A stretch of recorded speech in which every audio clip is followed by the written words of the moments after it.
It's the 10-year anniversary of Felix Hernandez's perfect game. We're going to look back on the last perfect game thrown in MLB history and then talk about what the current Mariners need to do about Logan Gilbert, whose struggles continued against the Rangers on Sunday. Plus, Colby is going to give you prospects 15 through 11 in the Mariners farm system on today's episode of Locked On Mariners. Colby, hit it. You are Locked On Mariners, your daily Seattle Mariners podcast. Part of the Locked On Podcast Network, your team every day.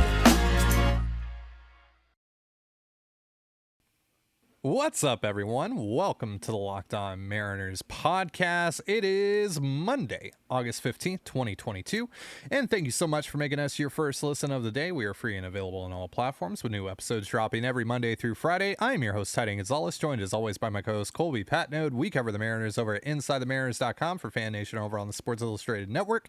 Be sure to follow the show on Twitter at LO_Mariners. Follow Inside the Mariners at Inside Mariners. You can follow me at Dane Gonzales, DANE, GNZLZ, and Colby at CPAT11, that's CPAT11. Be sure to also check out our Patreon over at patreon.com/control the zone. We post 2 additional podcasts on there every single week. Again, that is patreon.com/control the zone. And if this is your first time joining us here on the Locked On Mariners podcast, welcome to the show.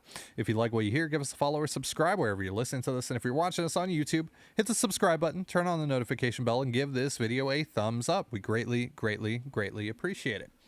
And we are working our way towards 3,000 subscribers. The last time I checked, I think we were like 24 away. So if you are an individual that has not currently subscribed to the Locked On Mariners YouTube page, go on and do it. And if you're one of the 24 people that helps us get to 3,000, I will give you a virtual high five. And you know what? I'll make good on that right here. Put it right there, bud. Thanks. So let's talk about Felix Hernandez.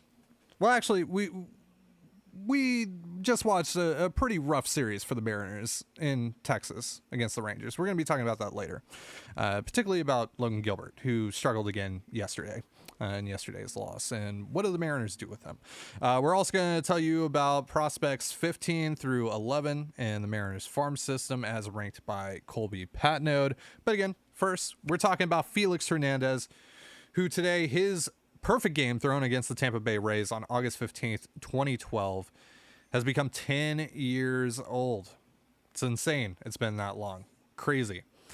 This game was this was one of the best pitching performances ever. Obviously, perfect games still are incredibly rare in baseball. No hitters have kind of fizzled out in how special they are nowadays, because it seems like a few of them happen at least, once every year. So perfect games, though, have maintained that rarity, and they have been very special. And Felix, of course, has thrown the last one in Major League history. Drew Rasmussen, however, of the Tampa Bay Rays, tried to make things interesting yesterday. He pulled a perfect game into the 9th inning of yesterday's game against the Orioles, but Jorge Mateo of the Orioles was able to break that up. Orioles ended up even scoring off of Rasmussen. So Felix stays as the last perfect game thrown in MLB history, and this game was nuts. 26 swings and misses for Felix. Obviously, no hits allowed, no walks allowed, none of that allowed. A perfect game, and he was holding on to just a 1-run lead, of course, 12 strikeouts. Colby, what do you remember about this day 10 years ago? Where were you? Were you watching this game? Did you so happen to watch this game? Because this was late in a season, a lost season for the Mariners. So, there were only 21,000 or so fans in attendance at this game. I can't imagine a lot of people were watching at home. It was a day game in the middle of a work week. Again, this team was bad at the time. But, for those that were actually able to watch this, it was pretty special. Were you one of those that were lucky enough to watch this live? Watched the last 3 innings. Prior to that, I was actually hanging out with a friend of mine. We went to lunch, and it was like you said, it was an August game, middle of the year, lost year. Felix was on the mound, but typically they replay the day games at night. And I was like, I'll just catch it up there. Wasn't writing yet, right? So I could miss a game here or there without feeling like I'm totally out of the loop. So that's one of the games I decided, like, I'll just watch it later, or I'll just, do whatever. And well, when you're away from your TV and you learn that Felix has a perfect game after 6, you quickly race home to watch the last 3 innings and hope that you don't walk in on the hit, right, the walk, the air, whatever it is. So saw the last 3 innings. Last 3 innings live. It was pretty cool. I just remember when he got to the 9th, he got to 2 strikes on the last hitter, and I at that point I knew it was game over. Felix doesn't get this far and then just give it up. My only concern at that point was whether or not the umpire was going to start to squeeze him a little bit. And kind of the opposite happened. He got maybe a call on the last pitch of the game, and the rest is history. And of course you have the iconic, the iconic pose, Felixing and all that stuff. I remember the lineup being pretty interesting. I think Eric Thames wasn't right, and John Jaso was catching. Smoke and Ackley played in that game too, I believe. Ryan, I think, was a shortstop. Seager at third. I want to say, was it Michael Saunders in center and Casper Wells in left or something? Might have been Trayvon Robinson in left. And I also remember the game being 1-0 at the time, because of course it was. Because God forbid, even when Felix throws a perfect game, the Mariners give Felix Hernandez more than 1 run of support. Of course. I mean, like, how else could that game have possibly gone? That was the perfect way for Felix to throw a perfect game. I mean, it perfectly encapsulated Felix's career as a whole in a Mariners uniform. Dustin Ackley, Michael Saunders, Jesus Montero, John Jaso, Kyle Seager, Justin Smoke, Trayvon Robinson, Eric Thames, and Brendan Ryan. That was the lineup for the Mariners in this game. Played center field. And Michael Saunders, the Condor, played center field. Eric Thames in right, Trayvon Robinson in left. Can you take a wild guess as to who was the one person that drove in the run in that game? Montero. It was Montero with a 2-out RBI as well. Did he score Smoke? He scored. Let's see here. Who did score the one? It was Brendan Ryan. Of course. Brendan Ryan got on base for once. Yeah, Brendan Ryan got on base. He finished that year with a 290 on base percentage. Funny thing is, I remember Felix's next start against Tampa, which was, obviously in 2013. I think he struck out like a career high, like 13 guys that day. And like he gave up like 2 hits. And there was a debate about like which performance was actually better. So yeah, Prime Felix was something special and not something you wanted to miss that often.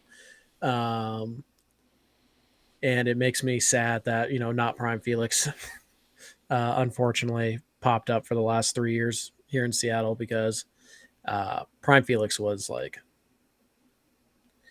best pitcher in baseball. So it's one of those things where it's like, yeah, let's remember the good times, because it got rough there at the end. But we'll always have the perfect game, and we'll always have Eric Thames running catch into the gap in the first inning as kind of like the play of that game. Do you remember what the play was in that game? Because that's the only one that stands out to me, is Thames made a pretty decent running catch in right field. So, well, this is why I was kind of bringing up if you were actually able to watch this game, because I did not watch this game. And technically, I still haven't watched this game in full. As sacrilege as that might be as a Mariners fan, I haven't watched this game in full because, I was living in New Mexico at the time. Parents didn't have a lot of money, so we didn't have the MLB package. It wasn't as easy to get nowadays, with MLB TV and all that. You had to go buy like a $300 package from like whatever cable provider you had. So we didn't have the package. I wasn't watching the games, and honestly, I probably wouldn't have even watched the game at the time because the Mariners were so bad. But yeah, I think Brendan Ryan had a couple good plays in this game, obviously because it's Brendan Ryan. Brendan Ryan was awesome, defensively speaking, at least.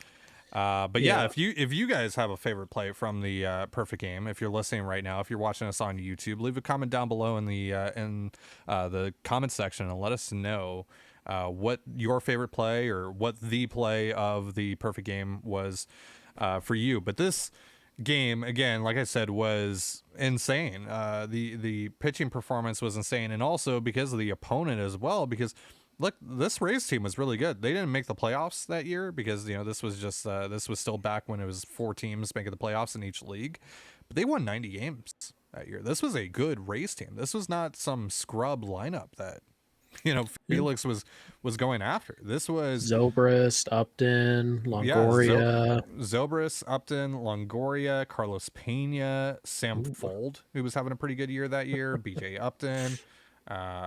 Yeah, like this is I mean, shoot, Sean Rodriguez was on this Rays team as well. Yeah. Shout out to Sean Rodriguez. Just so you know, Ty, the entire perfect game is on the MLB YouTube channel. So, Yeah. stop being lazy. Yeah, I should make a point of watching it all in full. I mean, like I've seen like a cut up of all 27 outs, but that doesn't really give you the full feel of everything. No. It doesn't even come close. Because after like the sixth or seventh, like once you get down to single digit outs to go, Yeah. like every single pitch is just high intensity. Like, I mean, it's just different, And so, yeah, I would recommend watching it. I went back and watched it a while ago. You can live tweet it Oh. from the Ooh. Locked On account. Ooh. Yeah, and I'm watching every out right now. And so far, the one play was the first hitter of the game. Thames made a nice running catch.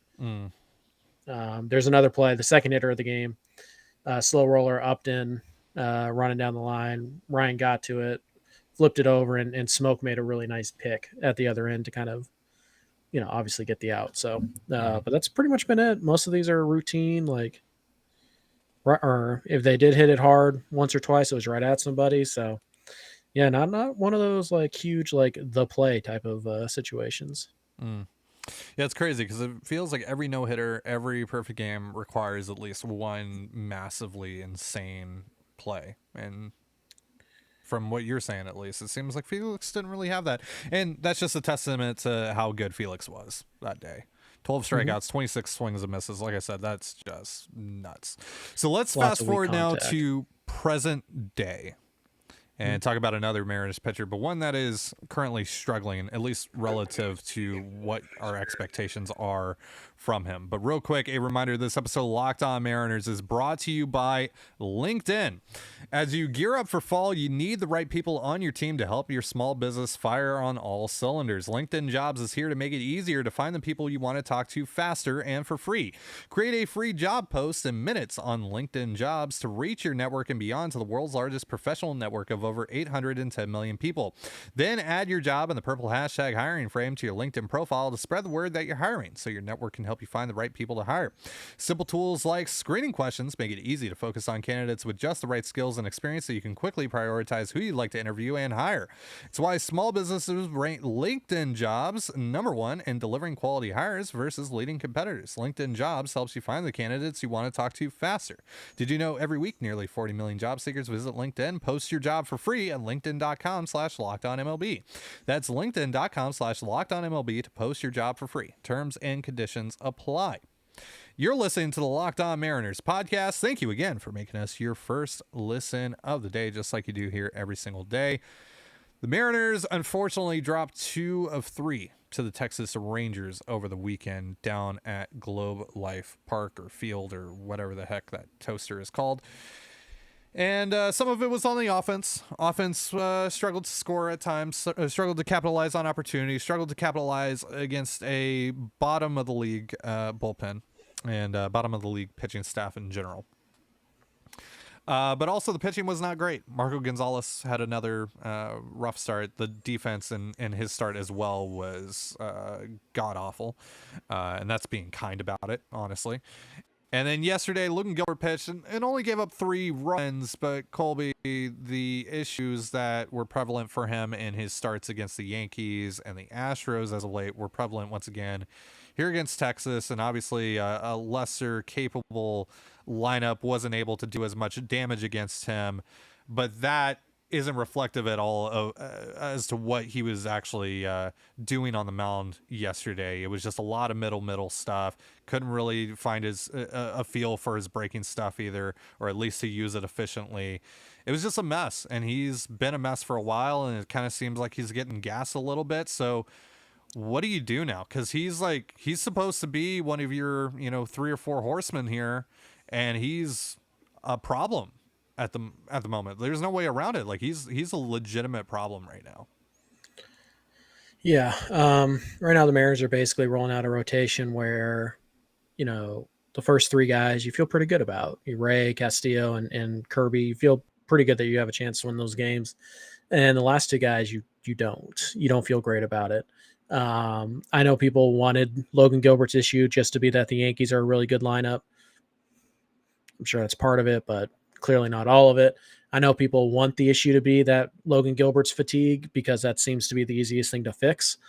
But we might need to, accept a reality here where that's just not the case. Gilbert has been giving up a lot more hard contact for a few months.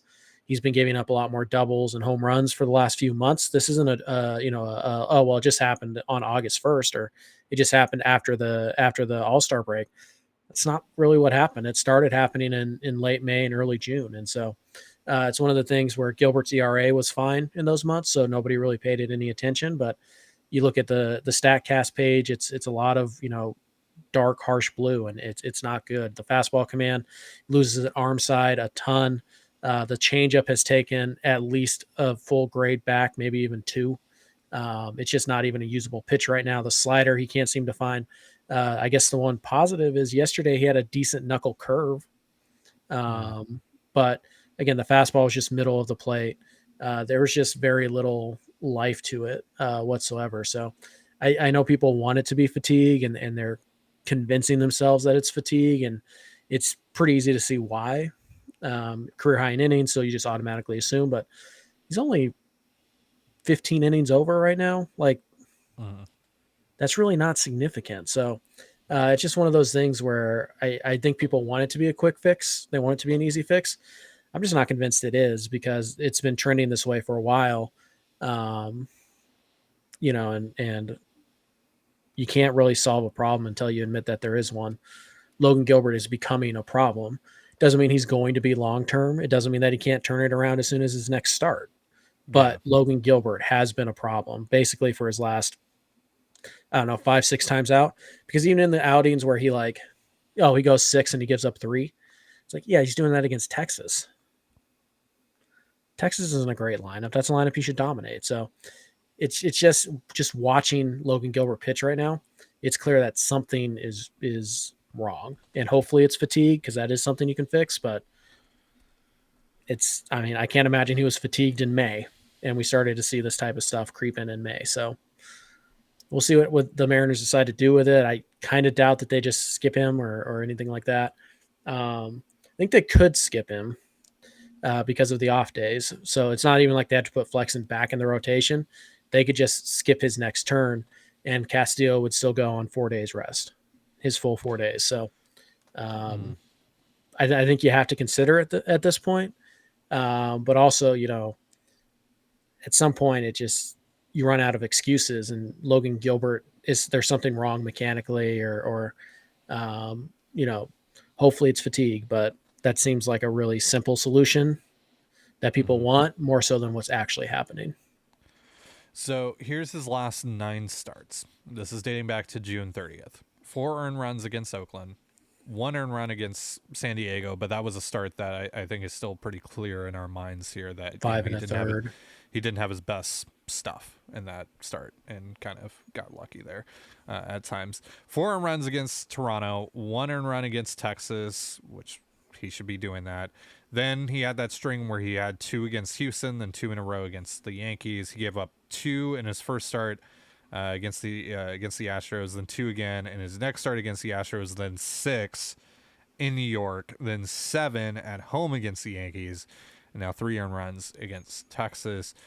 But of course, that's not the only thing that we need to go off of here, right? What are the signs? And the signs right now are he is catching way too much plate with the fastball, and that's really at a lot of the time that's his only competitive pitch that he has. And then when he does have his breaking stuff or his off-speed stuff at his disposal, it doesn't last for an entirety of a game. It hasn't. It comes and goes inning by inning, maybe game by game, and you see it for an inning at a time or 2 innings at a time, and that's really it. He just hasn't had a complete start really since April. That's the thing, and it's just, even when like his stat sheet looks good, it's like, man, he was really lucky to have ended up with that stat sheet. You know, there's always a caveat to Logan Gilbert starts this year. Just think about the last time you remember Logan Gilbert being dominant in a start. Don't think about the numbers. Tell me when the last time you watched Logan Gilbert and was like, there's the number 2 upside type of guy we were talking about. Like, that's what it looks like. And honestly, that might be the Tampa start back in April, late April. Yeah. I mean, like, it's not like he's been a disaster for most of the season. He's been fine. He's been good. He hasn't been a problem up until the last, probably, I would say 4 or 5 starts. But what you're doing is you're putting a lot of strain on a bullpen now when Marco and Gilbert feel like you're pushing them if you ask them to go more than 5 at this stage. And those guys are going back to back. You already know that you're going to short script Kirby a little bit here and there. They'll say they aren't going to do it, but they are. So you're just putting a lot of strain on Castillo and Ray and Kirby to be very good because, you know, if you can win 3 out of 5, great. If you lose 3 out of 5 and you do that repeatedly over and over again, you're going to miss the playoffs. So it's one of those things Gilbert has to figure it out. Marco has to figure it out. You can't have 2 massive question marks in a rotation as you head towards October, hopefully. So, like I said, I really hope it is fatigue because then the Mariners could just skip him and hopefully that resets everything and he's fine. But I'm not convinced it is because we're seeing some of the problems that he got away with in May, June, July. He's not getting away with in August. And I don't know if that's, I can't just assume it's fatigue because I can't imagine he was fatigued on June 18th. You know what I mean? So sometimes we want the simple answer, but a lot of the times the simple answer is not the one that you get. So no, it's pretty clear that he's going through some mechanical issues. And if it is mechanical, then I trust Gilbert to get that fixed eventually, hopefully before he runs out of time this year.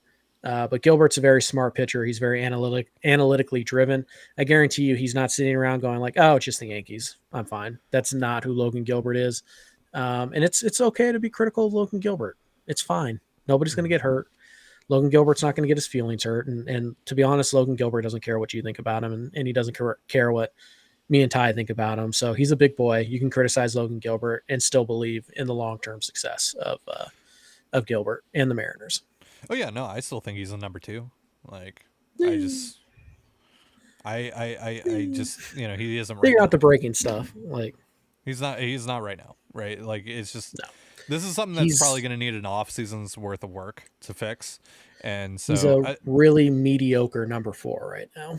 Yeah, and so, but he has the talent. He has the talent to reach the ceiling that I think we all envision for him. So, you know, it's just kind of weird and a little disappointing that the stuff has taken a step back here over the last few months, and again hasn't been entirely reflected in the numbers yet. But we're starting to see it. We're starting to see the cracks, and we're starting to see that kind of come to fruition here, especially in those starts against the Yankees. So hopefully he's able to turn it around because the Mariners could really use him down the stretch, especially once they start getting into playoff series. Because at this point, right now, the way that he's pitching, I don't know if there's a clear answer between him and Marco Gonzales as the 4th starter to get the ball in a 7-game series. At this point, I'd probably trust Marco to grit it out more so than I would Logan Gilbert because Gilbert doesn't have that tool where if he doesn't have the fastball, he can just make it work. Logan Gilbert's not there. So yeah, it's fun when Castillo and Ray and Kirby are pitching, you feel like you could beat anybody. And then the other 2 guys step on the mound and you're like, well, try and find a way to split one of these 2 games. Yeah, so hopefully Gilbert figures it out, but we'll have to see. All right, so moving on, we're going to look at prospects 15 through 11 as ranked by Colby in the Mariners farm system. But real quick, a reminder, this episode of Locked On Mariners is brought to you by BetOnline. BetOnline.net is the fastest and easiest way to check in on all your betting needs. Find all your favorite sports and events at the #1 online resource for odds, lines, and games. Find reviews and news of every league, including Major League Baseball, NFL, NBA, NHL, combat sports, esports, and even golf. BetOnline continues continues to be the top online resource for all your sports wagering information, from live in-game betting, scores, and podcasts. They have you covered. Head to BetOnline today or use your mobile device to learn more about the trends in action. BetOnline is where the game starts. So last week we ranked, or you ranked rather, prospects 30 through 16 in the Mariners farm system. So we're going to be continuing that with 5 at a time per episode. Here on today's episode is numbers 15 through 11 in the Mariners farm system, starting with Michael Morales, the Mariners 3rd round pick from last year's draft. Right-handed pitcher, now in Low A Modesto at the age of 20. What do you like about Morales? Why is he in your top 15? Yeah, Morales is really interesting because, again, he's just 19 years old. The fastball is kind of the key here because he does have some growth that he needs to go through, but it's already up to 93 and he commands it pretty well, which is, a big plus for a 19-year-old. There's still a lot of projection there though, so whether or not he becomes a mid-rotation guy or just kind of a number 4, number 5 type, comes down to how much value you can extract from that fastball. But he does have, again, 93 mile an hour fastball as a 19-year-old right now. A pretty good curveball. It's probably his best pitch. I think it's the pitch he's most likely to get swings and misses with. So it's, to me, that's the number 1 off speed pitch. The slider is okay, but it's not great. Sometimes it gets kind of cutterish and it just kind of tumbles towards home plate without much movement. It's a pitch he needs to throw.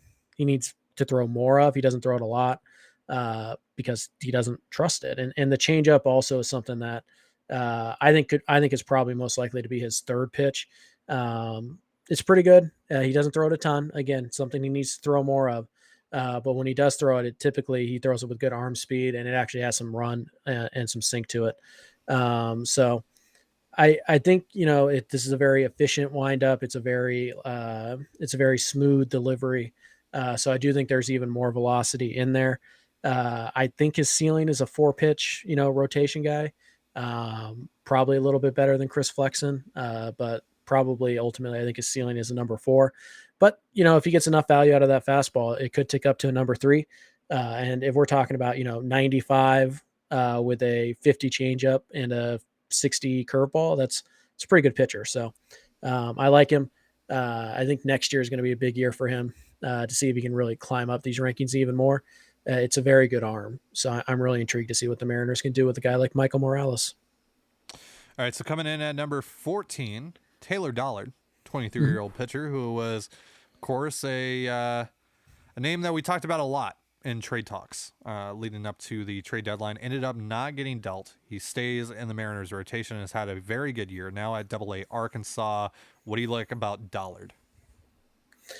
Yeah, Dollard's a pitchability righty, which is not, a term that's usually thrown around. But he throws a ton of strikes, really commands his pitches very well. If Dollard threw 95, 96 consistently, he would be top 10. But right now he's still 89, 90.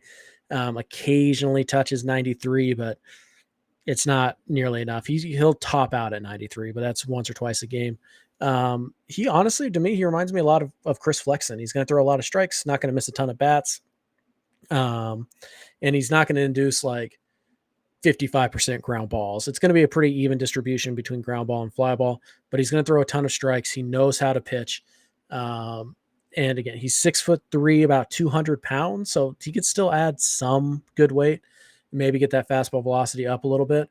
But based on where he is right now, I think he's a pretty safe number 4. I think he could survive in the majors right now. It's not something you want to do if you're in the playoff hunt like Seattle is. So I wouldn't expect to see him, but I think he can actually pitch in the majors right now and be reasonably effective. He's probably a number 5 right now, but I think his ceiling is probably that number 4 Chris Flexen type. Coming in at number 13, of course, the Mariners' last international signing period signed Lazaro Montes, but along with him, they also signed Michael Arroyo, who's earned some pretty high comps from people in the game. 17 years old, infielder, currently in the Dominican Summer League. What should we keep an eye out for with Michael Arroyo? Yeah, you really want to see if the power develops here. I think it's probably going to be average power. Probably 20 home run, 18 to 20 home runs. But he hits a ton of line drives. He'll use the entire field. It's a very CTZ esque approach. He's actually a pretty decent runner right now. He's probably a 55 runner. I would imagine that sinks down to 50, 45. That's kind of how these things work as the guys age up. It's a pretty strong arm, but it's not Manny Machado, right? It's probably not even Suarez, but it's very accurate. He gets the ball out quickly. It's a really safe arm to project at third. He's going to be a good enough athlete to stay there as well. So it kind of comes down to the power as to whether or not he's going to be a traditional third baseman. I really think he can hit, and honestly, the profile and everything I read about him kind of reminds me of a right-handed Kyle Seager, where it's, not amazing defense, but good defense, not a great arm, but extremely accurate. And he gets rid of the ball quickly. Not insane third base power, but, average 25 home runs ish. And a guy who hits a lot of doubles. I feel like that's kind of where Michael Arroyo is headed. And this is a guy who could be top 3 here in a year. If we do this again in a year, he could be top 3. Like, the bat is really something to be excited about. All right, so number 12, Jonathan Clase, who was injured for most of last season, now healthy, having a good year, 20 years old, outfielder, now in low A Modesto. Why or what has Clase done this year to rise through your ranks? Well, let's start with the fact that he's a true center fielder. He is a double plus runner. It's an easy 65 speed grade. I've seen some give him 70. And he was off to a very good start. He really struggled in July. Things happen.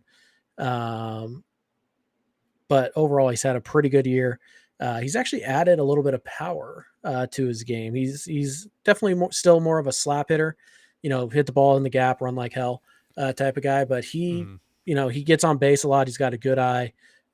He's developing some over the fence power, some doubles power here. I think the arm he can handle right field if you need him to. It's good enough arm to do that. But he's definitely a center fielder, and he's stealing bases like crazy right now. I think he's up to 40 right now. Still wouldn't say he's a plus base stealer. He's more of above average. Still gets caught a little too much. Still doesn't get the best jumps, but the speed really plays here. So I think what you're looking at is a potential like old school leadoff guy who, hits like 270, gets on base 35% of the time and steals you 30 bags with, plus center field defense for a while. It's a pretty valuable piece. And if the power comes, then that's, BJ Upton-ish. So I think that's a guy to watch. BJ Upton, second time we mentioned his name on this show. More on base skill though. Yes.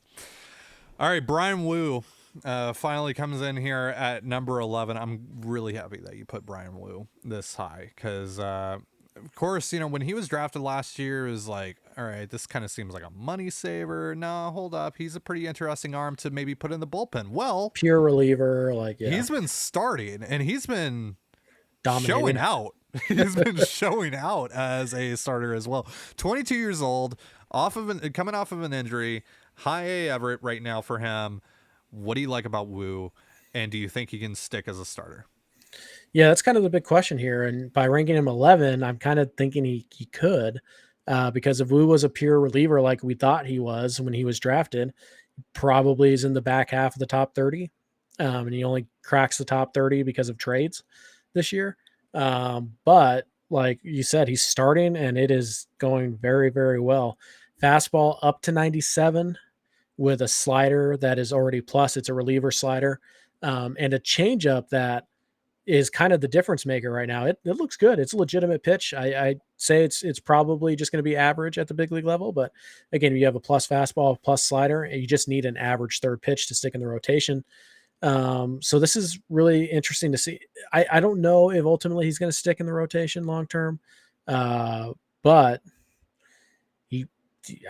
I mean, you're not going to take him out of the rotation right now. The guy looks really, really good out of that. It's a 3/4 arm slot. It's a true 3/4 arm slot. There's actually pretty good life to the fastball. It plays up even more than the 95 to 97 that he throws with. Mechanically, he's fine. And he has had no issue throwing strikes really in any of his starts. So this looks like the guy who might legitimately be able to stick in the rotation.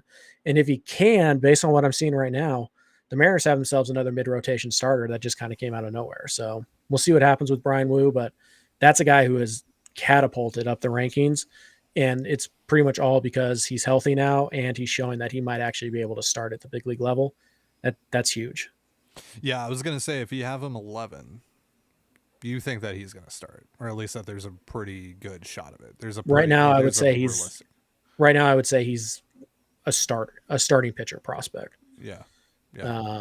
Whereas somebody like Travis Kuhn is most definitely not. So yeah, I mean, that's insane. Completely changed the narrative on him. In just, I mean, how many innings has he thrown now? Like 30 or so? Yeah. And about 30 innings of work, he's been really good. Completely changed what everyone thinks about him, I think. You know, and it's not just us, right? Like, you see it from folks like Joe Doyle and all these guys that follow Mariners prospects intently, that are just perplexed. They're flabbergasted by what Bryan Woo has been able to do this year. It's pretty exciting stuff. There's a lot of helium here with Bryan Woo.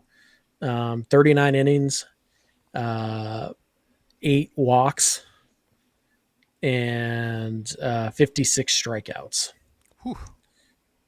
Yeah, so a lot of reason to be excited about Bryan Woo. Next year will be kind of the big year in deciding whether or not he's a rotation piece or if he ultimately ends up in the bullpen.